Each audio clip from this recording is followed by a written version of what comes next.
परिचय। अंकिता, तुम्हें पता है विकास जैविक जन समूहों की आनुवांशिक अभिलक्षणों में अनुक्रमिक पीढ़ियों में होने वाला कोई भी परिवर्तन होता है। हाँ, तथा विविधता सजीवों में सामान्य अभिलक्षणों से अलग विकसित होने वाली संरचनात्मक, कार्यात्मक या व्यवहारात्मक परिवर्तन होती है। आओ, अपने इस अध्याय में हम आनुवंशिकता तथा विकास के बारे में विस्तार से चर्चा करें।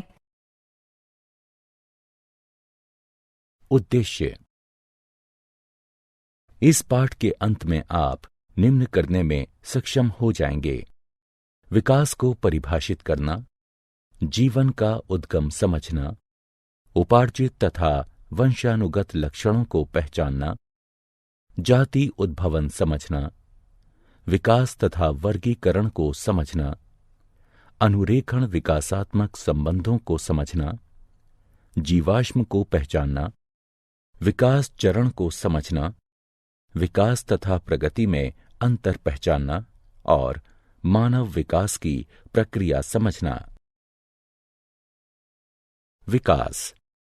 विकास एक सतत प्रक्रिया होती है जिससे होकर वर्तमान जीव तथा पौधे जीवन के उद्गम के समय से विकसित हुए हैं।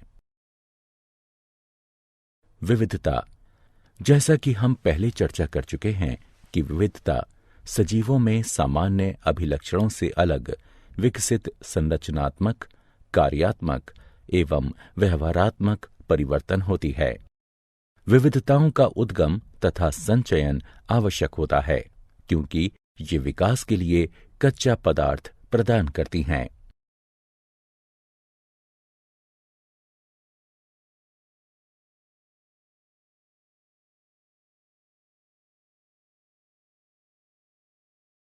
विविधताओं के प्रकार। विविधता आनुवंशिक या गैर आनुवंशिक हो सकती है। आनुवंशिक विविधता विकास में प्रतिभागिता करती है, जबकि गैर आनुवंशिक विविधता विकास में प्रतिभागिता नहीं करती है।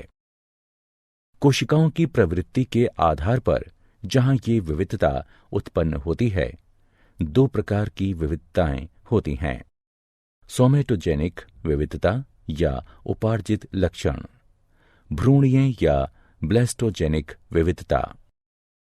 सोमेटोजेनिक विविधता वे विविधताएं होती हैं जो किसी जीव की आयु के दौरान किसी भी समय जीव की दैहिक कोशिकाओं तक ही सीमित होती हैं तथा ये विविधता जीव के साथ ही मृत हो जाती है एवं ये गैर आनुवंशिक होती हैं।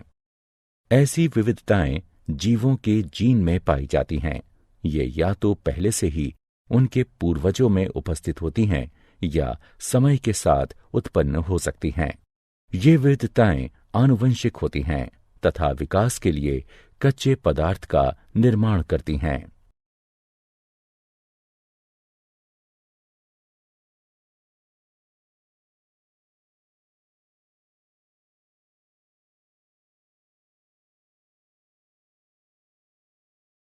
विविधता के स्रोत।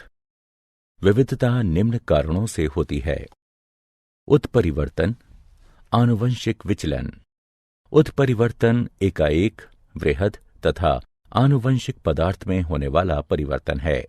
ये परिवर्तन कुछ प्राकृतिक कारकों या मानवीय गतिविधियों द्वारा हो सकते हैं। आनुवंशिक विचलन अवसरगत अस्थिरताओं द्वारा जीन आवृत्ति में होने वाला यादृच्छिक परिवर्तन है।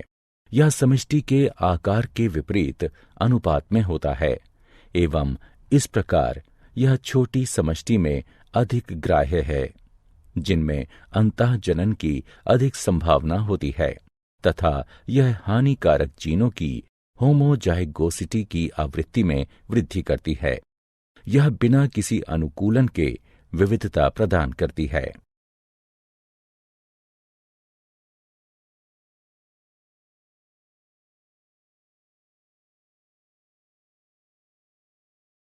जीवन की उत्पत्ति। जीवन की उत्पत्ति के सिद्धांत को डार्विन के प्राकृतिक चयन के सिद्धांत द्वारा सर्वश्रेष्ठ रूप से समझाया गया है। इस सिद्धांत के 3 मुख्य बिंदु हैं। प्रत्येक जीव में जीवित रहने तथा जनन करने की क्षमता है। जनन के दौरान जीव प्रजातियों के साथ विविध अभिलक्षणों में विविधता प्रदर्शित करते हैं। लाभप्रद अभिलक्षणों के साथ जीवों में अधिक जनन करने की क्षमता होती है। वे अभिलक्षण जो जीवों के जीवित रहने में सहायता करते हैं, वे उनकी संतानों द्वारा आनुवंशिक रूप से अपनाए जाते हैं तथा पीढ़ी दर पीढ़ी ये धीरे धीरे बढ़ती हैं या ये प्राकृतिक रूप से चयनित हो जाती हैं। स्टेनले एल मिलर तथा हैरोल्ड सी उरे ने सन 1953 में अपने अनुरूपण प्रयोग में लघुकारक स्थितियों के अंतर्गत अति साधारण यौगिकों से साधारण यौगिकों के गठन को प्रयोग से सिद्ध किया था।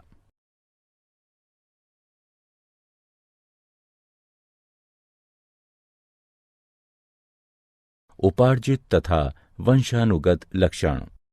आनुवंशिक अभिलक्षण वे होते हैं जो जनन कोशिकाओं में डीएनए द्वारा नियंत्रित होते हैं तथा एक पीढ़ी से दूसरी पीढ़ी में स्थानांतरित होते हैं।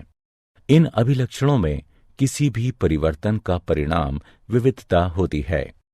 उपार्जित अभिलक्षण वे होते हैं जो किसी जीव द्वारा उसके जीवन में उपार्जित किए जाते हैं तथा ये डीएनए में कोई भी परिवर्तन नहीं लाते हैं तथा इस प्रकार अगली पीढ़ी में किसी भी प्रकार से स्थानांतरित नहीं होते हैं। जाति उद्भव। जीव उद्भव नई प्रजातियों के बनने की प्रक्रिया है। जब भौगोलिक रूप से एकाकी सदस्यों के मध्य विविधता उत्पन्न हो जाती है, जिनके कारण से जनन वियोजन होता है, जहां कुछ प्रजातियां एक दूसरे के साथ जनन नहीं करती हैं। किसी समष्टि के गूढ़ परिवर्तनों के साथ सदस्यों के एक अन्य समष्टि में पलायन से नव समष्टि में नए लक्षणों के विस्तार में सहायता प्राप्त होती है। आनुवंशिक विचलन वह होती है जो प्राकृतिक आपदा के कारण एक जनसंख्या से कुछ जीनों को निष्कासित कर देती है या मृत्यु जीन आवृत्ति में परिवर्तन लाती है। विविधता तब भी संकलित हो सकती हैं जब डीएनए प्रतिछवि तंत्र में अशुद्धियां उत्पन्न हो जाती हैं। गुणसूत्र संख्या में परिवर्तन से भी 2 उपसमूहों में भयंकर अंतर उत्पन्न हो सकते हैं। यौन जनन से भी विविधता उत्पन्न होती है। भौगोलिक अवरोधक अथवा भौगोलिक वियोजन यथा नदी या पर्वतों का समष्टि के 2 उपसमूहों के मध्य अंतरागमन जीन प्रवाह के स्तर में कमी लाता है। जनन वियोजन 2 उपसमूहों के मध्य उत्पन्न होता है, जिसका अर्थ है 2 उपसमूह वे लक्षण विकसित कर लेते हैं जो उन्हें एक दूसरे के साथ सहचारी नहीं होने देते। विकास तथा वर्गीकरण। जीवों के मध्य समानताएं हमें उन्हें समूहीकृत करने की अनुमति प्रदान करती हैं। जितने अधिक अभिलक्षण उनमें आम होंगे, उतने ही अधिक वे संबंधित होंगे। जितने निकटतम वे संबंधित होंगे, उतना ही नजदीक उनमें आम पूर्वज होंगे। इसे एक भाई एवं बहन के उदाहरण से अधिक स्पष्ट रूप से समझा जा सकता है। वे निकटतम संबंधित होते हैं क्योंकि उनके पूर्वज समान होते हैं। इस प्रकार हम प्रजातियों के छोटे समूहों का निर्माण हालिया समान पूर्वजों के साथ कर सकते हैं। फिर इन समूहों के उपसमूहों में अधिक समान पूर्वज होंगे।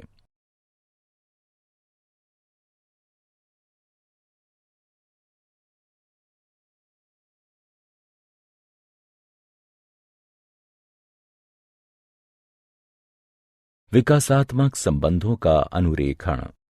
विविध जैविक अध्ययन हमें बतलाते हैं कि अपने उद्भव के बाद से ही जीव अपने नए रूपों में विकसित होने के लिए अपनी संरचनाओं में विविध परिवर्तनों से होकर गुजर रहे हैं।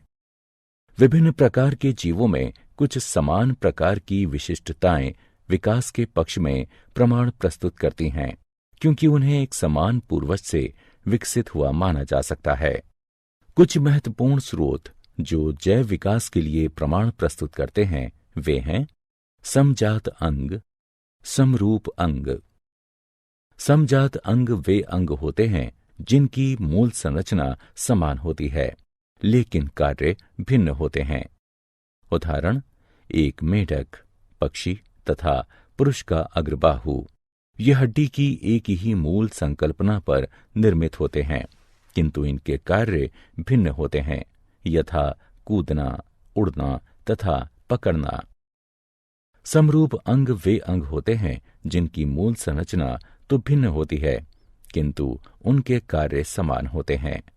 उदाहरण, कीटों तथा पक्षियों के पंखों की संरचना भिन्न होती है, किंतु वे उड़ने का ही कार्य करते हैं। जीवाश्म। अतीत में रहने वाले मृत पशुओं या पौधों के अवशेषों को जीवाश्म के रूप में जाना जाता है। एमोनाइट यानी अक्षय रुख, नाइटिया यानी मछली तथा राजासुर यानी डायनासोर जीवाश्मों के कुछ उदाहरण हैं। यदि हम मिट्टी को खोदते हैं तथा जीवाश्म को खोजना आरंभ करते हैं तो हम पाते हैं कि सतह के निकट उन जीवाश्मों की तुलना में नए जीवाश्म मिलते हैं जो हमें गहरी सतह में जाकर प्राप्त होते हैं। चलिए हम अब 100 मिलियन पूर्व से आरंभ करते हैं। कुछ अकशेरुक सागर तट पर मारे गए तथा रेत में दफन हो गए और रेत एकत्र होती गई तथा दाब के चलते रेतीले पत्थर बनते गए। लाखों वर्ष उपरांत एक क्षेत्र में रहने वाले डायनासोर मर गए तथा उनके शरीर मिट्टी में दब गए। यह मिट्टी चट्टानों में परिवर्तित हो गई। चट्टानों में पहले से ही अकशेरुकियों के जीवाश्म थे। इसके और कई लाखों वर्ष उपरांत अश्व जैसे जीवों के शरीर उस क्षेत्र में चट्टानों में दबकर पहले से बनी इन चट्टानों पर जीवाश्म बन गए। कई वर्ष उपरांत क्षरण अथवा जल प्रवाह के द्वारा कुछ चट्टानें हटीं तथा अश्वनुमा जीवाश्मों का पता चला।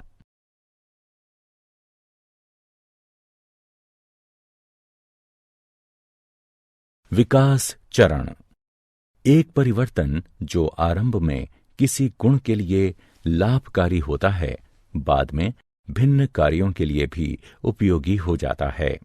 उदाहरण, पंख आरंभ में ठंडे मौसम में रोधन प्रदान करने के लिए उपयोगी थे, किंतु कालांतर में वे उड़ान भरने के लिए उपयोगी हो गए। कुछ डायनासोर में पंख पाए जाते थे, हालांकि उन्होंने उड़ने के लिए कभी भी पंखों का प्रयोग नहीं किया। विकास तथा प्रगति में अंतर। विकास में पुरानी प्रजातियां नई प्रजातियों के निर्माण के दौरान विलुप्त नहीं होती हैं तथा अधिकतर पुरानी तथा सामान्य प्रजातियां अभी भी जीवित हैं। विकसित प्रजातियां कभी भी पैतृक प्रजातियों से भिन्न नहीं होती हैं। विकास प्राकृतिक तथा आनुवंशिक विचलन पर आधारित होता है जो एक साथ मिलकर एक ऐसी समष्टि का निर्माण करते हैं जो अपनी पैतृक प्रजाति से वियुक्त होती है। मानव विकास। जैसा कि हम पूर्व में चर्चा कर चुके हैं कि मानव तथा बंदर बहुत ही निकटतम संबंधी प्रजातियां हैं। बहुत समय पूर्व इनके पूर्वज समान हुआ करते थे। यहां तक कि मानवों में भी पूरे विश्व में प्रारूपों में तथा विशिष्टताओं में अत्यधिक विविधता पाई जाती है। काफी समय तक हम इन मानव प्रारूपों को मानव जातियों के रूप में मानते रहे। टाइम डेटिंग के आधार पर जीवाश्मों के अध्ययन तथा डीएनए अनुक्रम को संलग्न कर आणविक जाति वृत्त के आधार पर अब यह स्पष्ट हो गया है कि सभी मानव जाति एक ही होमो सेपियंस से संबंधित हैं। होमो सेपियंस के आरंभ के सदस्य अफ्रीका से आए प्रतीत होते हैं। हमारे कुछ पूर्वज अफ्रीका में ही बने रहे तथा कुछ पूरे द्वीप में फैल गए। कुछ ने अफ्रीका छोड़ दिया तथा समय के साथ पूरे ग्रह पर फैल गए। अन्य प्रजातियों के समान पूर्वजों के इन समूहों ने भी अपना जीवन अभिभावी परिवेश में व्यतीत किया तथा विभिन्न भौगोलिक क्षेत्र में विशेष विशिष्टताओं के साथ विभिन्न रंग के होने के लिए आनुवंशिक विविधता विकसित कर ली। क्या आप जानते हैं, टी डॉब्जेंस्की ने आनुवंशिक तथा प्रजातियों का उद्गम नामक पुस्तक लिखी है। कोकरवेट जटिल जैव यौगिकों के संग्रह होते हैं तथा खंडकरण एवं विखंडन द्वारा प्रगति तथा विभाजन में सक्षम होते हैं।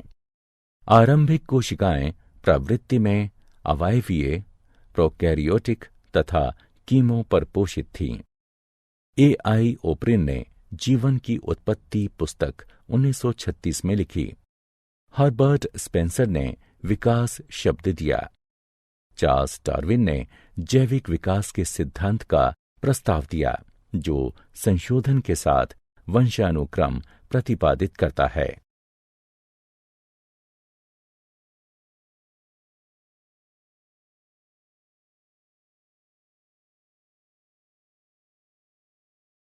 लिनार्डो दा विंसी को भूविज्ञान का जनक के रूप में भी जाना जाता है। W.F. लिबी ने कार्बन 14 डेटिंग तकनीक का प्रस्ताव दिया, जिसे पूर्ण डेटिंग तकनीक भी कहा जाता है।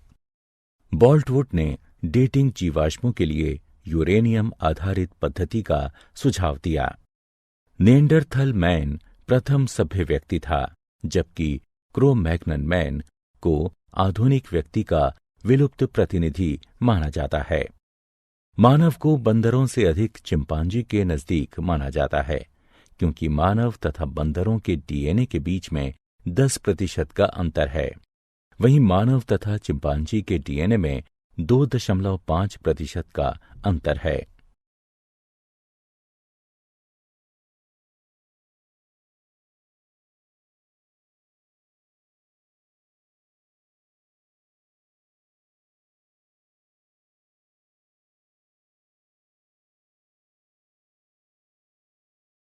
सारांश।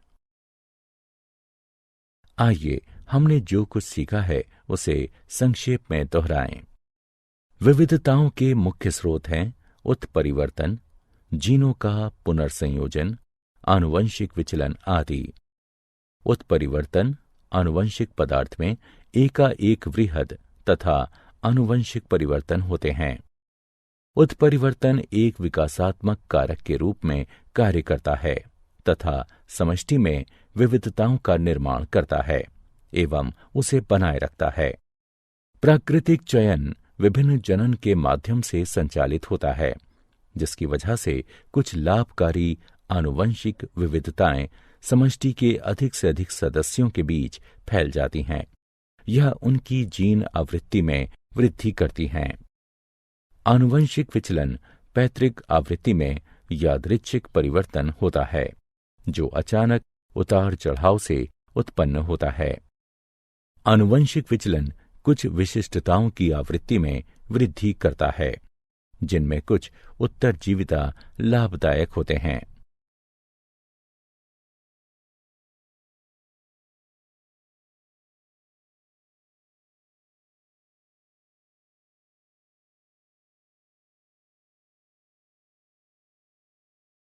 चार्ल्स डार्विन ने जैविक विकास के लिए प्राकृतिक चयन के सिद्धांत का प्रतिपादन किया। उन्होंने प्रतिपादित किया कि केवल उपयोगी निरंतर विविधता ही विकास में सहायता करते हैं तथा प्राकृतिक चयन एक मिश्रित समष्टि से सर्वश्रेष्ठ अनुकूलित प्राणियों का चयन करता है। जीवन के उद्गम का सबसे स्वीकृत सिद्धांत है कीमोसिंथेटिक सिद्धांत। इसका प्रतिपादन ओपेरिन तथा हेल्डेन द्वारा किया गया था।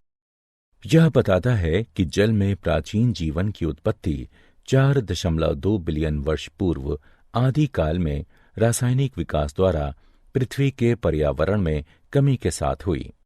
इसे प्रयोग द्वारा मिलर तथा उरे द्वारा समर्थन प्राप्त हुआ। जाति उद्भवन में निवर्तमान प्रजातियों से नई प्रजातियों के उद्गम सम्मिलित हैं। जाति उद्भवन उत्तरोत्तर या तात्क्षणिक हो सकता है। उत्तरोत्तर जाति उद्भवन विस्थानिक अथवा पृथक प्राणी समूह हो सकता है, जबकि तात्क्षणिक जाति उद्भव उत्परिवर्तन के द्वारा होता है।